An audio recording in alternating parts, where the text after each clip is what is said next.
All right, guys, we are down to the final two in the power rankings. And what is the common theme, you might ask, between the final two? The common theme, of course, evil. This power rankings is a celebration of all that is wrong and terrible in this world because it's down to the two league villains, Lester and myself. Who is going to be number one? Who is going to achieve their goal of world domination, you might ask? Well, I think that any villain, if they were truly a villain, would have to do the most nefarious, self-interested thing that they could possibly do, and that is going to be the case this week. Coming in at number two, Lester, Lone Watch. That's right, baby. Now you know who number one is. And it is so fitting that Lester and I will be playing each other this week in a true test to see who is number one. Lester, the chance is there. It's right there for you. Can you take advantage of this opportunity to knock me off and lay claim to the number one spot in the power rankings, which I know you so desire? You're going to have to get through me. JoJo ain't walking through the door this week. It's going to be me. Now, when you look at Lester's roster, there's reason for fear if you're his opponent. A.J. Brown, looking like an ultimate threat once again this year. So consistent.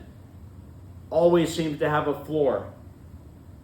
Travis Etienne and David Montgomery, both of those guys getting plenty of work this weekend. David Montgomery, the guy who all Jahmyr Gibbs fans just say, go away, what are you doing, get out of my way, and yet he remains. The question, of course, are his two receivers, DJ Moore and Amari Cooper.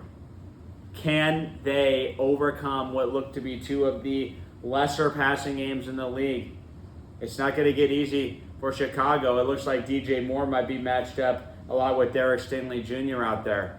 That cannot be a good sign for him. And Amari Cooper. Can Deshaun Watson even throw the ball? These are questions that must be answered. Looking at Lester's team,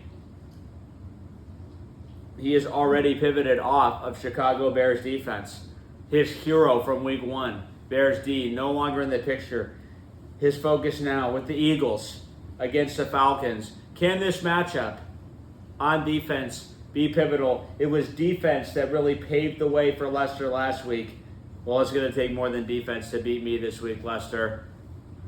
In the Villain Bowl, it comes down to this, and it seems as though it was destiny that we should be playing this week. Whoever wins has a clear path to 3-0 and utter domination over this league. We will see who can pull it off. Lester coming in at number two in the power rankings. Congratulations, Lester. All of your time slacking off at work and studying fantasy football has finally paid off for you as it gets you into the top two of this power rankings. With that being said, number one needs no introduction. It's coming up next, and you know who it is, baby. And yes, I will be gloating. Yes, I will be talking up my team because I proved it on the field. I waited in the shadows, and now I'm going to prove it. Lester, number two, myself, number one, and number one breakdown coming at you next.